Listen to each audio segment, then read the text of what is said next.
Pie. Everyone loves pie.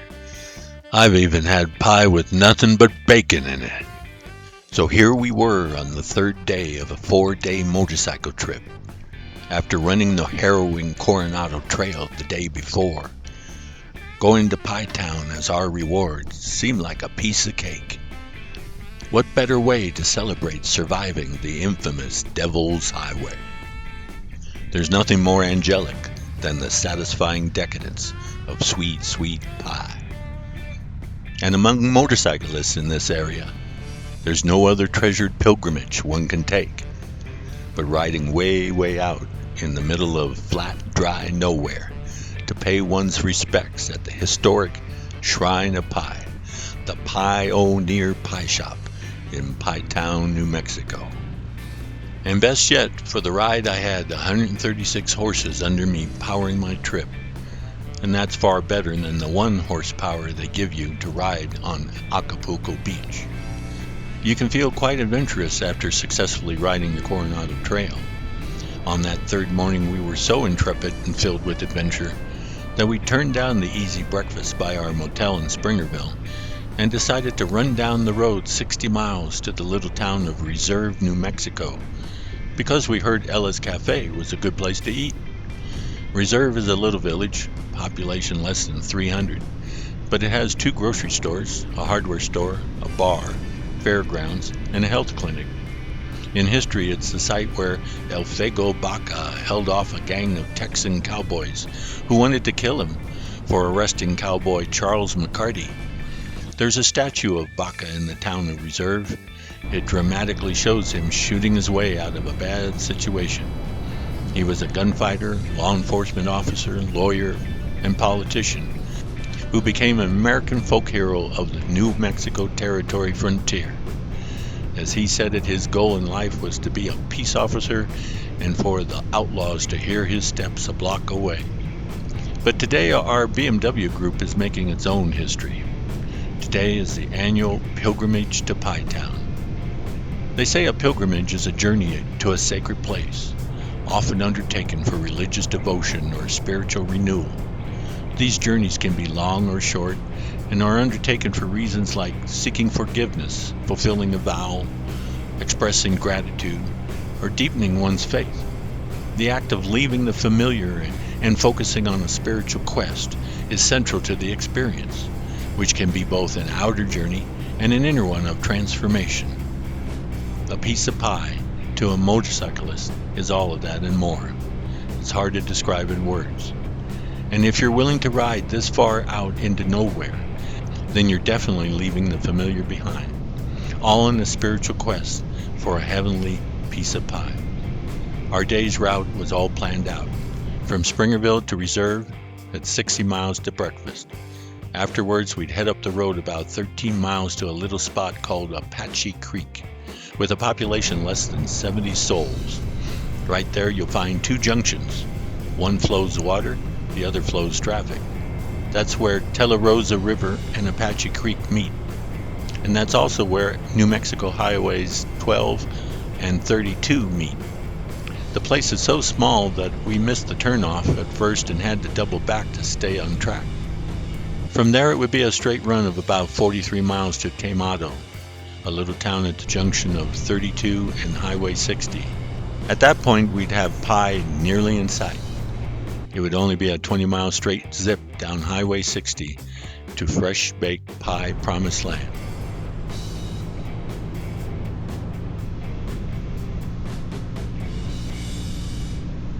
And after Pie, it would be time to head back to Springerville, a 70-mile flight of an arrow on Highway 60 going east to west. While we were passing through Quemado, we saw a nice grouping of shade trees. It was the perfect spot to pull off the road for a few minutes and stretch our legs. It also helped to ramp up our energy, our anticipation, more delayed gratification. But everything was not fun and games. Unspoken between us, but heavy on our minds nevertheless, was the unanswered question. The big suspense of the day was the uncertainty if we would even get pie at all. After the Coronado, we heard from other riders who went for pie the day before us. We heard their sad story, a true tale of woe, you see. They got to Pie Town later than they expected, and the Pie-O-Neer Cafe was plumb out of pie by then. They bake enough pies for what they think the typical traffic is going to be, but there's always a chance a tour bus detouring from I-40 or some kind of caravan shows up and scarfs more pie than they expected. Even being this remote, that situation is not as rare as you'd expect. Strangely enough, to prove the point, on our way to reserve, we saw a caravan of cars, Miata cars if you can believe that, all in a procession heading down one road. It might have been the Roadrunner Miata Car Club of New Mexico. It's odd to say the least. You're in the middle of nowhere and suddenly there's 40 Miatas all in a row heading down the road. The scary part is, when the Pie-O-Neer runs out of pie, they're out of pie for the day. I can't think of anything more tragic than racing all the friggin' way to Pie Town, only to find when you get there you'll have nothing satisfying to stick on your fork. That's like opening your presents on Christmas and finding the box is empty. That's like traveling all the way to the Arctic Circle to see the Northern Lights, only to have your viewing spot socked in with clouds and fog. That's like being told the winning lottery numbers by a knowing insider, only to come down with amnesia soon after. As we rode along, it was hard to ignore these gruesome no pie for you stories. The fact was, getting pie in Pie Town is hit or miss if you don't arrive early. We had heard these stories before, of course. At motorcycle meetups, stories like this are shared like group therapy sessions treating PTSD. We've always known it takes a lot of luck in whether or not we get pie. But I also remembered what Elon Musk once said. If you're going to have a superpower, the best one to have is luck. It was time to find out. Would we be superheroes today or not? Some people might laugh at getting so riled up over pie. They can't understand our pilgrimage or even being a superhero. They're just ignorant. They never learned the history and tradition of pie. That goes back thousands of years. To be part of that tradition is noble. Pie as we know it has been around for millennia, ever since humans figured out that wrapping food in dough is a genius move. Ancient Egyptians made dough-wrapped meat with honey filling baked in reed baskets. The Greeks had proper pastry crusts made from flour and water, the first Hot Pockets, and they even wrote recipes on stone tablets. With the Romans, pie went mainstream. They turned pie into a status symbol. One famous pie made for Emperor Nero contained live birds that flew out when it was cut. It was the original 4 and 20 blackbirds prank. Medieval Europe liked the idea of these surprise pies. They hid frogs, birds, even dwarfs inside pies to entertain guests. In the 17th century, sweet pies took over when sugar became more available. Fruit pies were everywhere. English colonists brought pie recipes to America. Pumpkin pie started as whole pumpkins filled with milk, spices, and honey, then baked. Basically a custard cooked right inside the pumpkin itself. By the 19th century, pie was iconic, as American as apple pie. Soldiers in the Revolutionary War asked for pie in their rations. There are pie stains on lots of historical events. In 1661, a French chef made a pie so elaborate for Louis XIV that it included an entire garden scene on top, with marzipan birds and sugar flowers. The king refused to cut it because it was too perfect. In colonial New England, Quakers reportedly threw pies at Puritan ministers they disliked. One minister wrote that a woman discharged a custard in his face during a sermon. Thomas Jefferson loved pie so much that in 1801 a Virginia woman sent him a massive 76-pound pie as a gift. It took 2 men to carry it in, and who knows how many to eat it. In 1838, in Bowling Green, Kentucky, a political argument turned into an actual pie-throwing brawl. Politicians pelted each other with custard pies in the street, an early food fight recorded in newspapers. In 2010, in New Brennan, Ohio, bakers made a pumpkin pie 20 feet wide, weighing 3,699 pounds. It required 2,500 pounds of pumpkin, 144 pounds of cinnamon, and a custom oven the size of a small house. Starting in the 1970s, activists began pieing public figures they disliked. Bill Gates got famously pied in 1998 in Belgium. The tradition continues. Politicians, CEOs, and annoying billionaires should beware. Pie is the most versatile food in the history. It started as a practical way to cook meat, became a medieval party prank, turned into America's favorite dessert, and occasionally doubles as a weapon. Pie as a weapon has been a favorite recipe for great comedy. The Three Stooges used pie fights so often that pie in the face became shorthand for slapstick. They threw an estimated 4,000 plus pies on screen. In 1927, Laurel and Hardy made the Battle of the Century, with the first true large-scale pie fight in movie history. The whole second half of the film is a pie fight, using 3,000 to 4,000 real custard pies. But the biggest pie fight ever filmed was in The Great Race in 1965. 4,000 pies, all real custard, banana cream, blueberry, etc., in a massive ballroom with a white marble floor, and that became a multicolored slip and slide. They've even had pie fights on the beach. In the 1963 movie Beach Party, one thrown pie leads to the whole beach covered in whipped cream. Charlie Chaplin gets a custard pie in the face in The Great Dictator. In Animal House, John Belushi also gets one, but he shrugs and keeps on eating. In Blazing Saddles, cowboys throw a pie by the campfire. A big pie fight was filmed in the war room for the movie Dr. Strangelove, but Stanley Kubrick didn't use it because he thought it broke the dramatic tension. There's a lot of movies with pie fights, but you won't see many in movies today. Directors today think pie fights are too expensive and messy, but nothing else would do.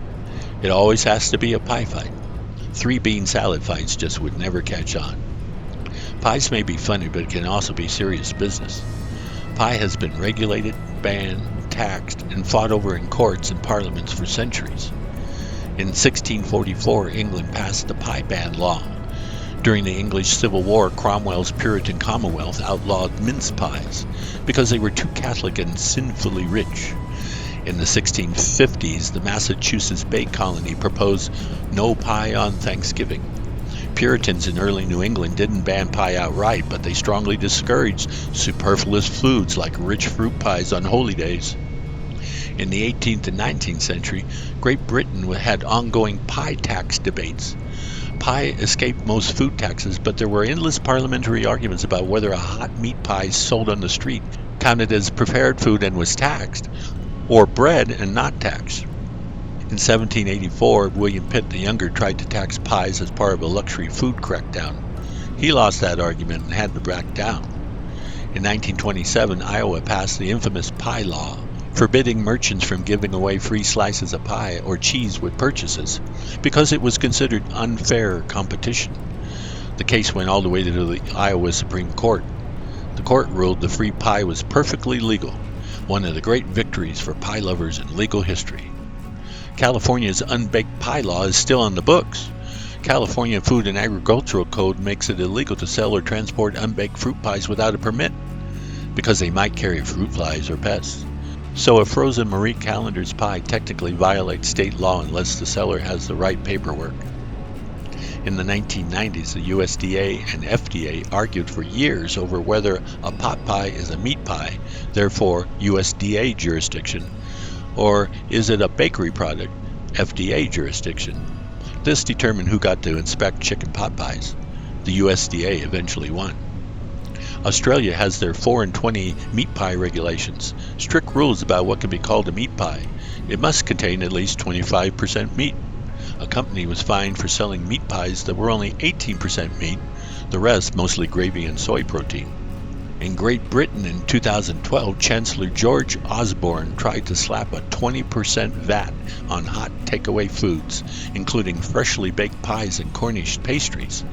The nation lost its mind. There were protests, petitions, and headlines screaming, "The war on pasties."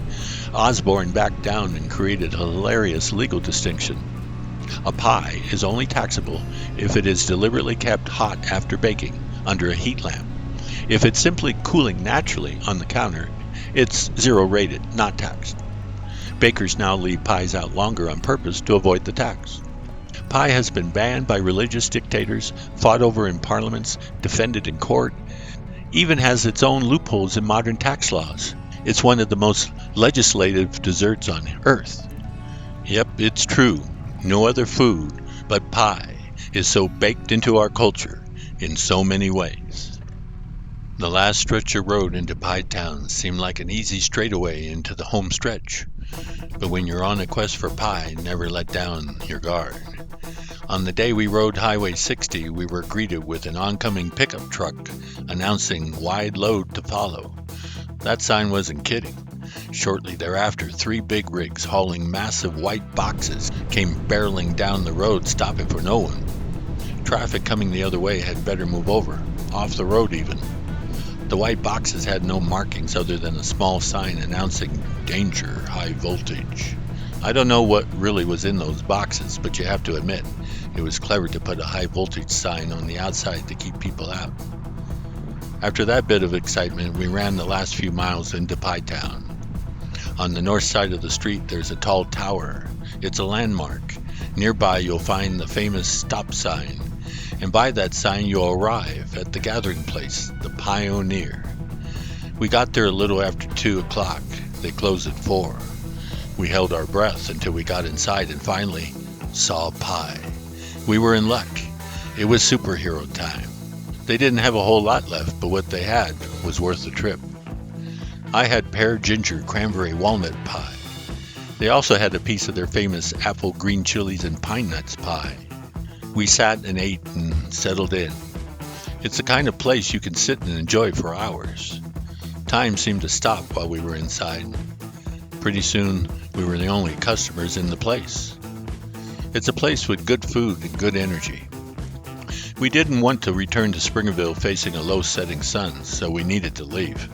But all of us wish we could have stayed longer. There's nothing happier than a face with a pie smile. I sent my wife a photo of the pie I was having. I told her how good it was. That was true, but I was also being crafty. I know my wife. I knew she would have to take up the challenge. It wasn't long before she announced she was baking pies for my return home the following day. She made a chocolate cream, coconut cream, and a blueberry pie. I told her I was leaving Pie Town happy, and in 24 hours be back to Pie House, even happier. The 70 miles riding back to Springerville was smooth sailing. We had made the quest, the pilgrimage, and we had succeeded. I thought back to a video I made a year ago, a year before going to Pie Town. I hadn't been there yet, but even back then I knew someday I would. In that video, I even sang about Pie Town. It's that kind of place. It inspires you. It can make you want to sing, even if you're not a singer. Find the smile in the people you meet. Having some fun is hard to beat. Pay no mind to the years gone by. When you're in Pie Town, just have some pie. You go it fast, you go it alone. The signs say love and youth are in a different time zone. Got some arthritis in your old wishbone. And around the curve is the great unknown. Enjoy the ride now, 'cause some things you can't postpone. Just remember, in 6th gear, there's no friction zone.